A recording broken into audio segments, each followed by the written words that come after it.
What was that? Hey you guys, welcome back to Southern Latitudes. I'm Robin and we'll turn the camera. Buddy's having a private moment. Oh my word, we got a table full of things. We got to make some decisions. And let's see, I got some seeds in the mail. I'll talk about those in a minute.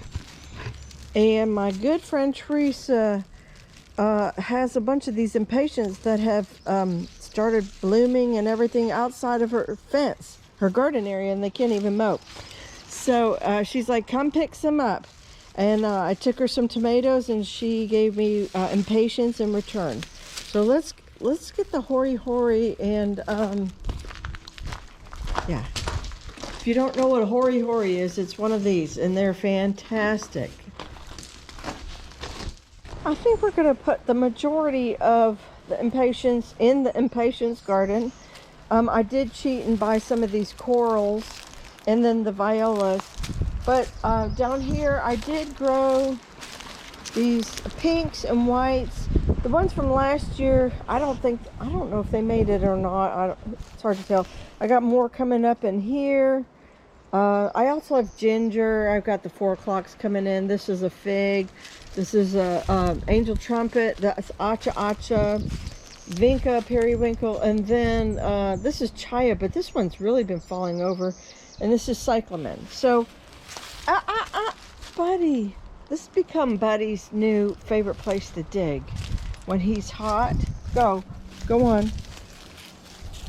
That's right, go on, I'm talking to you. So, let's go ahead and just start. Oh, he rolled my log out. Let's start putting these in there because I don't want them to die, that's for sure. If you were with our channel last year, we went to Teresa's yard, and I'll link that at the end. Oh my goodness, what a beautiful, magical garden she's got. Just full of flowers, and she's working on vegetables. She's got a little bit of everything. Okay, now here's where it's getting a little tricky. We're just gonna, a lot of these have roots on them already. I'm just gonna pull them out with any color, really. And as you can see, the roots look pretty good. So we're just gonna work around what I already got in here. This is a jewelweed right here. Or balsam. I don't know. That's what my plant app tells me. Those seeds also came from Miss Teresa. Oh, let's see. Wait. I need... Where's that other smaller one? There we go. This is more like a hot pink. Put that in here.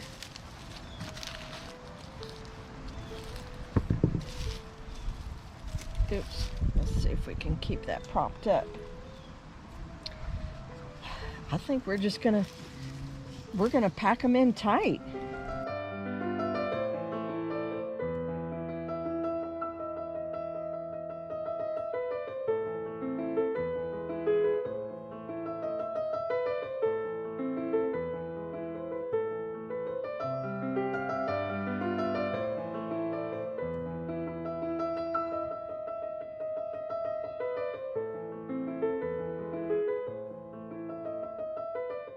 This is really a shade garden, even though it kind of looks like it's got a little sun on it right now, but not very often, not for very long, that's for sure.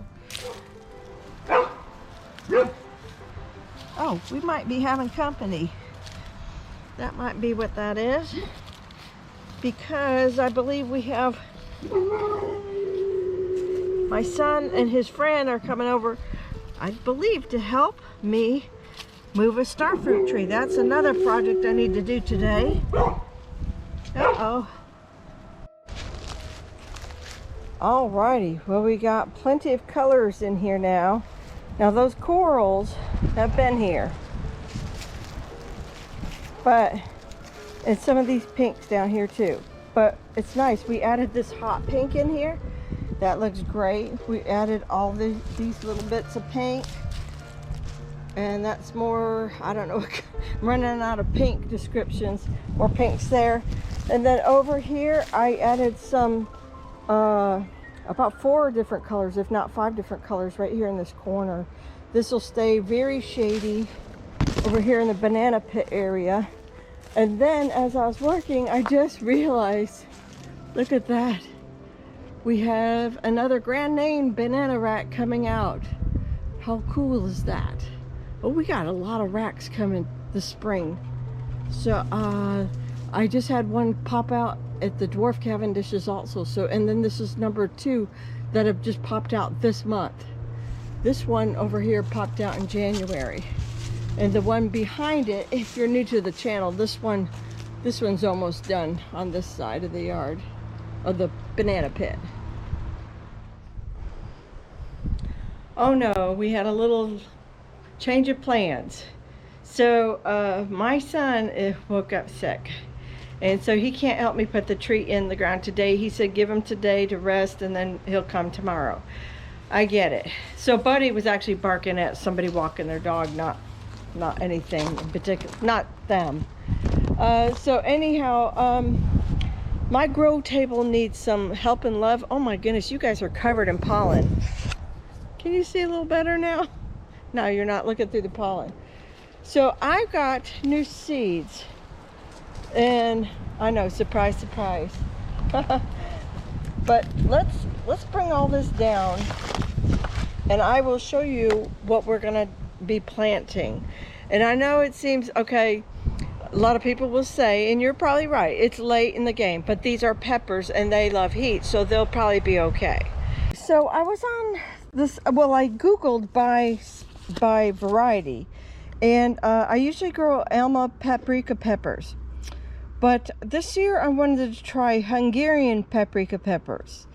And so I found this little website called Firefly Farm and Mercantile. I don't know how to say mercantile. So they had 2 Hungarian paprika peppers, and this one said spice and this one didn't.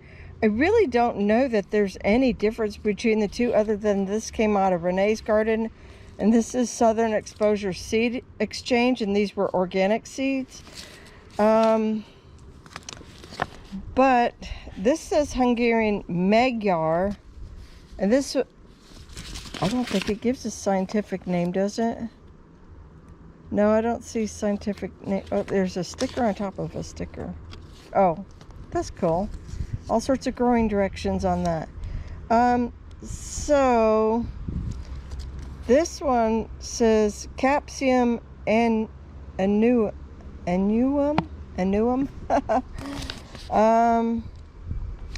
So honestly, I really don't even know that this is any different. But we're gonna try them both instead of the Alma A-L-M-A paprika. We're gonna try both of these, and it's a beautiful, maybe about like 55-degree day. We had rain supposedly come to our area, but not to my house. And then we had the nice cool down today, and tonight it's supposed to be going down in the 40s, which is pretty amazing. I feel bad for all my upper Floridian people who are probably, you know, got their garden started and now they have to worry about a freeze warning. But anyhow, so let's put some let's put some potting soil or seeding soil in these cups and see if we can't get these going. My dirt is extremely dry. Ooh, the water's coming out hot. Give it a second there. Gonna water all these babies. Boy, do they need to go in the ground. Maybe that's what we'll do today too. Work on these. My job from here for the next 30 days or so is to get everything off this table. And there's a whole bunch of stuff on this table. We gotta get it all out and in the ground. Okay, so back to Hungarian peppers. So when I made my labels, and we're gonna We're gonna kind of community sow these at first. See what pops up and what doesn't. I would love it if every one of these grew. Let's save some for later though, because there's a generous amount of seeds in there. All right, you guys, so I was looking down after I got done planting the peppers, and I looked down and my camera's frozen, and I think it bit the dust again. I need to just stop using it and just run to the store and get another GoPro. But just in case, I'm not sure how much it captured, but we got the Hungarian Magyar paprika pepper in here. This is supposed to be a sweet one, and you sow inside February to March, germinates about 10 days. You supposedly transplant in May, but that wouldn't really apply to Florida. I just don't think that's correct. It's about 3 feet in height and 72 days from transplant to harvest. So maybe we can actually get that going a little faster since we're in Florida and we got longer days and quite a bit of sun. And in this side we have the spicy Hungarian paprika pepper, also 70 days from transplant to picking. This is supposed to have a little spicier flavor. Of course, either one of them, you would just take it, dry it, and grind it. They make sort of a long red, let's see, like there, like the picture, a red pepper. So, okay, those are done. Let's see what other trouble we can get into with whatever. Alrighty, well, I find myself back in house garden again. I want to put the black plastic down, and so then I can, from there, start transplanting the watermelon and the Roselle. So that's something pretty easy, probably won't even take an hour.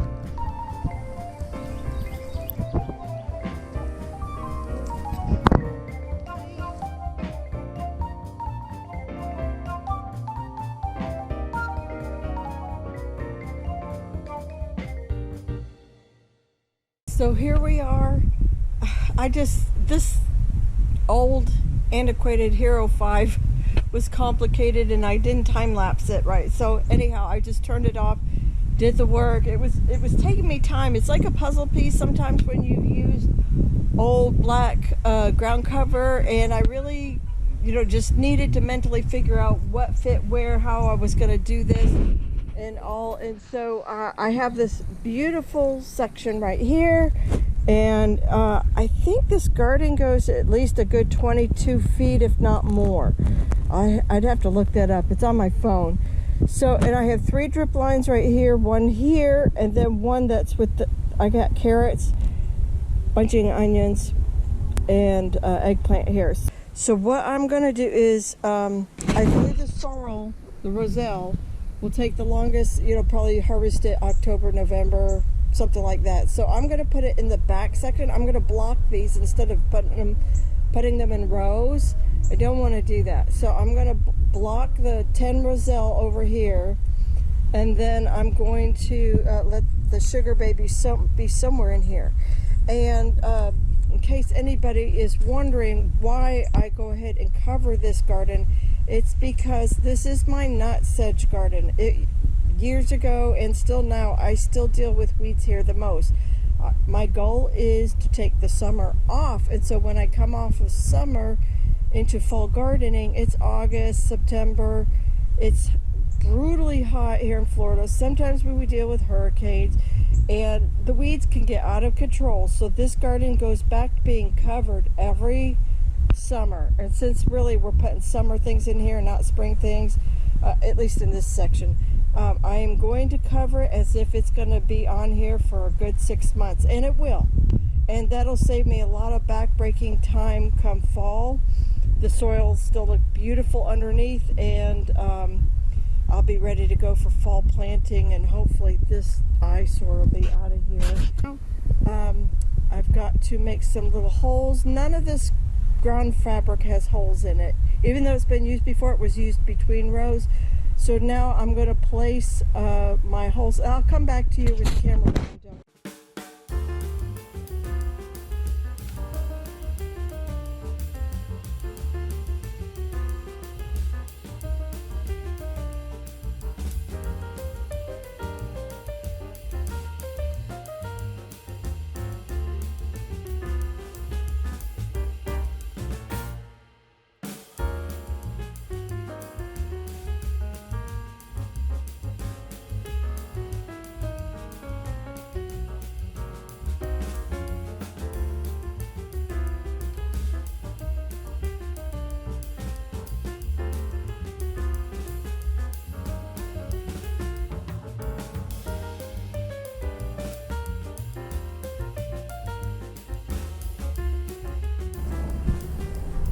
Okay, you guys.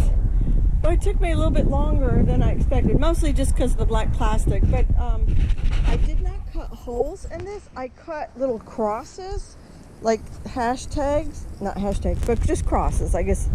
And that way, as the plant grows, it can spread out pretty wide. And if there's nothing in there, like I cut one here and here, and then I changed my mind because this will get a lot of shade from the coop in the morning to whatever. And then the afternoon, there, as you can see, it's like full sun here. Pretty much, I want to say from like 1 or 2 o'clock on till like 5, 6. I'm not sure what it'll top out at in the summer. But anyhow, all of the Roselle are in. I had some that were up potted, so they were bigger than the others. I put them towards the back and put the ones that stayed in the cell tray, 152 cell tray, they got to stay in the front a little bit better. And the watermelons are in. They're just kind of hodgepodge. A few there, and then they come down here. I have to, take into consideration this big old eggplant. And then I also need a walkway here. And that still leaves me a little bit of room for whatever here as well, if I want. And we'll just have to see what, maybe I have some zinnias that, purple zinnias. Wouldn't that be lovely? From looking out my kitchen window and doing dishes and just having a row of zinnias in here or something. That sounds good. I did have the beets in here, but they still haven't germinated. And I'm wondering if they're just saying, no thank you, we're giving up. Actually, these, I'm not sure if those are them. Not really sure. I had a lot of, I don't think they are. I had a lot of like bunches of grass or something pop up in here after I did all that weeding. So it's a good thing I got the ground fabric on pretty fast. All right, you guys, that's it. Thank you for hanging with me. I hope the next video will get that star fruit moved, and hopefully my son will be feeling better. So you guys take care, God bless, and I'll see you in the next video. Bye-bye.